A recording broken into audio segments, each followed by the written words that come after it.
യോ ഗൈസ്, ഹേ അക്കുവിൻ്റെ പുതിയൊരു വ്ളോഗിലേക്ക് എല്ലാവർക്കും സ്വാഗതം. അപ്പോൾ നിങ്ങൾക്ക് എല്ലാവർക്കും അറിയാവുന്ന പോലെ ഇന്നലെ ദുരന്തർ ഇറങ്ങി. ഇന്നലെ അല്ല, ശരിക്കും ഇന്നാ ദുരന്തർ ഇറങ്ങി. പക്ഷെ ഇന്നലെ എങ്ങാണ്ട് എന്തോ ഒരു എക്സ്ട്രാ ഇന്നെന്തോ സാധനം ഉണ്ടായിരുന്നു, ഷോ ഉണ്ടായിരുന്നു രാത്രി. അപ്പോൾ ഞങ്ങളത് അറിഞ്ഞത് ഇന്നലെ രാത്രി. നോർത്തിൽ വെച്ച് എങ്ങനെയാന്ന് വെച്ച് കഴിഞ്ഞാല് 4 മണി തൊട്ട് ദുരന്തർ 1 ഉണ്ട്. Okay okay. അത് കഴിഞ്ഞിട്ട് ദുരന്തർ 2 കയറും. ഓക്കെ ഓക്കെ, അങ്ങനെയായിരുന്നു ആ ഷോ പ്ലാൻ ചെയ്തിരുന്നത്. നമ്മുടെ നാട്ടിൽ ദുരന്തർ 1 റിലീസ് ചെയ്തില്ല, നേരെ ദുരന്തർ 2 മാത്രം റിലീസ് ചെയ്തു. അപ്പം ഞാൻ പറഞ്ഞു വന്നു, ഞങ്ങളിപ്പോൾ ദുരന്തർ 2 കാണാൻ പോവാണ് ഗൈസ്.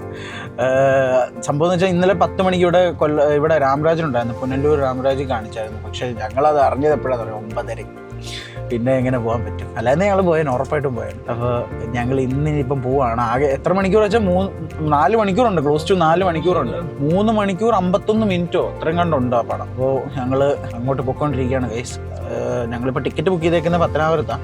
അറിഞ്ഞുകൂടാ എങ്ങനെ ആയിരിക്കും അതിൻ്റെ സ്ഥിതി. ടിക്കറ്റ് എന്തായാലും ഷോ എന്തായാലും നടക്കും, കാരണം അത്യാവശ്യം ആൾക്കാരുണ്ട് തിയേറ്ററിൽ. എന്തായാലും ഷോ നടക്കും. ഞങ്ങളിപ്പം പത്തനാപുരത്ത് പോയിക്കൊണ്ടിരിക്കുകയാണ് ഗൈസ്.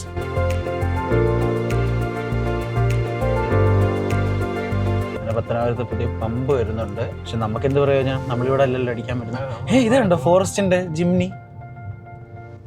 എനിക്കറിയാം, 4x4 ഏറ്റവും നല്ല വണ്ടി ആണല്ലേ.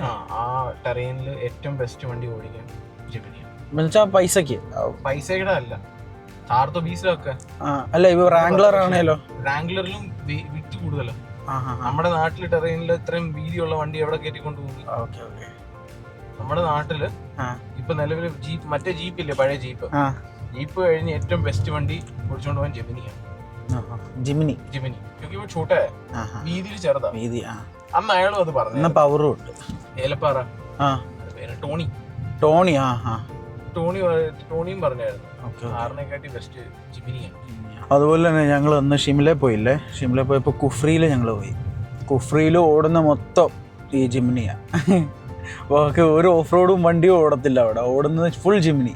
അങ്ങനെ ഒരു 10-30 ജിമിനി ഉണ്ടല്ലേ, മുകളിലോട്ടും താഴോട്ടും ട്രിപ്പ് അടിക്കാനായിട്ട് തന്നെ ജിമിനിയാണ് അവിടെ യൂസ് ചെയ്യുന്നത്. കാരണം വില കുറവാ, എന്നാൽ വിലയുടെ ആ ഒരു പെർഫോമൻസും ഉണ്ട് വണ്ടി. ആ മാർക്കറ്റ് അവർ പിടിച്ചത്, കാരണം ആ ഒരു മാർക്കറ്റിലോട്ട് വേറെ ആരും ഇല്ലായിരുന്നു അന്ന്. മഹീന്ദ്രയുടെ ജീപ്പ് ചെയ്തിട്ട് പോയ പണിയാ. അല്ല, മറ്റേ മഹീന്ദ്രയുടെ ജീപ്പ്. അത് കഴിഞ്ഞ് പിന്നെ ആരും വന്നിട്ടില്ല ആ സെക്ടറിലോട്ട്. താറ് വന്നു, താറ് ഓവർ എക്സ്പെൻസീവാ, സാധാരണക്കാർക്ക് അഫോർഡ് ചെയ്യാൻ പറ്റത്തില്ല. ഇച്ചിരി മുമ്പോട്ട് അവൻ ഇട്ട എന്തോ കുഴപ്പം, എന്നിട്ട് ആ വഴിയുടെ അവിടെ കൊണ്ടുപോയി അവൻ വണ്ടി ഇട്ടിട്ട് പോയേക്കും. ഇനി അവൻ പോകാൻ വേണ്ടി നമ്മൾ നോക്കിയിരിക്കണം. അതാണ് അടിച്ച നീട്ടിയൊരു ഒരു സിവിക് സെൻസ് ഇല്ലാത്ത കുറെ എണ്ണങ്ങളുണ്ട്. സ്ഥലമില്ലായ്മയാ എന്നാൽ അവനെ ഇരിച്ച് മുമ്പോട്ട് ഇട്ടുകൂടെ അവന്. അല്ല, ഈ വഴിയുടെ മുന്നിൽ കൊണ്ട് ഇടരുത്, അത് റൂൾ ഉണ്ടാക്കണം. ബസ് സ്റ്റാൻഡും അല്ല, ഇനി ഫ്രണ്ടിൽ പിന്നെ ഇവിടെ നാളെ ലുലു വരുമോ? ലുലു എന്നാൽ ഇയാൾ ഈ പരിപാടി കാണിക്കുമോ? അങ്ങനെ ഞങ്ങൾ സിനിമ കാണാൻ വന്നേക്കാണ് ഗൈസ്. ഇനി അടുത്ത സിനിമ കണ്ടിട്ടുള്ള വിശേഷങ്ങൾ ഞാൻ നിങ്ങളുമായിട്ട് പങ്കുവെക്കാം.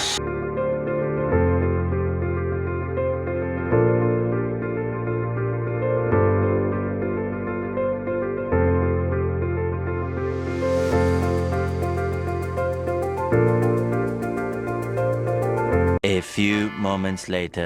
പടം കണ്ട ഞങ്ങൾ പടം കണ്ടു ഗൈസ്. ഇനിയിപ്പോൾ നേരെ വണ്ടിക്കകത്ത് കയറട്ടെ. വണ്ടി കയറിയിട്ട് ഞങ്ങളുടെ അഭിപ്രായം നിങ്ങളുമായിട്ട് ഷെയർ ചെയ്യാം.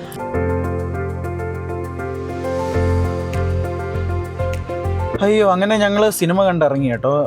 ഞങ്ങളിപ്പം പകുതി വഴിയാണ്, വീട്ടിലോട്ട് എടുക്കാറായി. ജീവനച്ച ഒന്ന് കടയിൽ പോയി. അപ്പം ഞാൻ പറഞ്ഞു വന്നത്, പടം ഞങ്ങൾ കണ്ട് സാധനം കൊള്ളാൻ കേട്ടോ. എനിക്ക് സത്യം പറഞ്ഞാൽ ഇഷ്ടപ്പെട്ടു. എനിക്ക് ദുരന്തർ 1 എനിക്ക് സത്യം പറഞ്ഞാൽ ദുരന്തർ പാർട്ട് 2 ഇഷ്ടപ്പെട്ടു കേട്ടോ. കാരണം ഒരുപാട് കിടിലൻ എലമെൻറ്റ്സ് ഉണ്ട്. നമുക്ക് എന്താ പറയുന്നത്, ഗൂസ് ബംസ് അടിക്കുന്ന കുറേ എലമെൻറ്റ്സും കുറേ ഫൈറ്റും. പ്രത്യേകിച്ച് ഫസ്റ്റ് ഹാഫ് എന്ന് വെച്ച് കഴിഞ്ഞാൽ വലിയ ഫൈറ്റൊന്നും ഇല്ല. ഇപ്പോൾ രൺവീർ സിംഗ് ആണെങ്കിലും ഫുൾ മറ്റേ വെടിവെപ്പും ബോംബേറും പരിപാടികളൊക്കെയാണ്. വലിയ ഫൈറ്റുകൾ കുറവാണ്. ഫസ്റ്റ് ഹാഫിൽ തുടക്കത്തിൽ കുറച്ച് ഫൈറ്റ് സീൻസ് ഒക്കെ ഉണ്ട് കേട്ടോ, അത് കിടിലമാണ്. പിന്നെ അതിനുശേഷം ഇല്ല. പിന്നെ സെക്കൻഡ് ഹാഫ് വരുമ്പോൾ എൻ്റെ പൊന്നോ, വയലൻസിൻ്റെ അങ്ങ് ടോപ്പ് നോച്ചാ പിന്നെ സാധനങ്ങളൊക്കെ വരുന്നത്. എന്തായാലും എനിക്കിഷ്ടപ്പെട്ടു. ഇൻ്റർവെല്ലിന് മുമ്പുള്ള പഞ്ചും ഒക്കെ കിടിലോ കേട്ടോ, ഒരു രക്ഷയില്ലാതെ അവർ കൊണ്ടുപോയി പ്ലേസ് ചെയ്തേക്കുന്ന ഓരോ സാധനങ്ങൾ. പിന്നെ മ്യൂസിക് എന്ന് വെച്ച് കഴിഞ്ഞാൽ പാട്ടല്ല, ഒരുപാട് ബാക്ക്ഗ്രൗണ്ട് മ്യൂസിക്സും അതുപോലെ തന്നെ ഈ റാസ്പുട്ടിനൊക്കെ ഓരോരുത്തരത്ത് പ്ലേസ് ചെയ്തിട്ടുണ്ട്. നല്ല രസം അത് കേൾക്കാനായിട്ട്, എനിക്ക് ഭയങ്കരമായിട്ട് ഇഷ്ടപ്പെട്ടു. പിന്നെ ക്ലൈമാക്സ് ഒരു ട്വിസ്റ്റ് ഉണ്ട്, അങ്ങനത്തെ കുറേ കാര്യങ്ങളുണ്ട്. ഞാൻ എന്തായാലും അധികം പറഞ്ഞ് നിങ്ങളെ സ്പോയിൽ അടിപ്പിക്കുന്നില്ല, നിങ്ങളെല്ലാവരും പറ്റുമെങ്കിൽ പോയി കാണുക. സംഭവം ഇന്നലെ ഇന്നാണ് ശരിക്കും പറഞ്ഞാൽ ഇറങ്ങിയ, പക്ഷേ ഇന്നലെ ഇതിൻ്റെ പ്രിവ്യൂ ഷോ ഉണ്ടായിരുന്നു. സത്യം പറഞ്ഞു കഴിഞ്ഞാൽ ഞങ്ങൾക്ക് ദുരന്തർ 1 തിയേറ്ററിൽ പോയി കാണണമെന്നുണ്ടായിരുന്നു. പക്ഷേ ദുരന്തർ 1 കൊല്ലത്ത് ഒരൊറ്റ തിയേറ്ററിൽ ഇറങ്ങുന്നതില്ലായിരുന്നു, ഞങ്ങളുടെ ഇവിടെ അടുത്തൊന്നും ഇല്ലായിരുന്നു. അപ്പോൾ ദുരന്തർ 2 അത്യാവശ്യം എല്ലാ തിയേറ്റേഴ്സിലും ഉണ്ട്. അപ്പോൾ നിങ്ങൾ പറ്റുമെങ്കിൽ നിങ്ങൾ പോയി വാച്ച് ചെയ്യുക, അടിപൊളി എക്സ്പീരിയൻസ് ആണ്. പിന്നെ ഒരു കാര്യം ഞാൻ നോട്ടീസ് ചെയ്തത്, ഞാൻ അല്ലാതെ റിവ്യൂസ് കണ്ടപ്പോഴും ആൾക്കാർ പറഞ്ഞ കാര്യമാണ്, സംഭവം പടം ഹിന്ദി ആണെങ്കിൽ ഹിന്ദിക്ക് സബ് ടൈറ്റിൽ ഇല്ല. അപ്പം നിങ്ങൾ ഹിന്ദി കാണണമെങ്കിൽ സബ് ടൈറ്റിൽ ഇല്ലാതായിരിക്കും നിങ്ങൾ കാണേണ്ടി വരുന്നത്. കാരണം ഒരു തിയേറ്ററിലും വെക്കുന്നില്ലെന്നാണ് എനിക്ക് തോന്നുന്നത്, സബ് ടൈറ്റിൽസ് ഇല്ല. അപ്പോൾ നിങ്ങൾ അതും കൂടെ മനസ്സിലാക്കിയിട്ട് നിങ്ങൾക്ക് സിനിമ കാണാൻ പോവുക. അപ്പോൾ ഇതൊക്കെയായിരുന്നു ഇന്ന് വിശേഷങ്ങൾ. ഇപ്പോൾ സമയം ഏകദേശം ഒരു 2 മണി ആവാറായി. ഞങ്ങൾ 9:30 ഷോയ്ക്ക് കയറിയതാണ്. 9:30, 10:30, 11:30, 12:30, 1:30, 4 മണിക്കൂർ സിനിമ ഉണ്ടായിരുന്നു കേട്ടോ.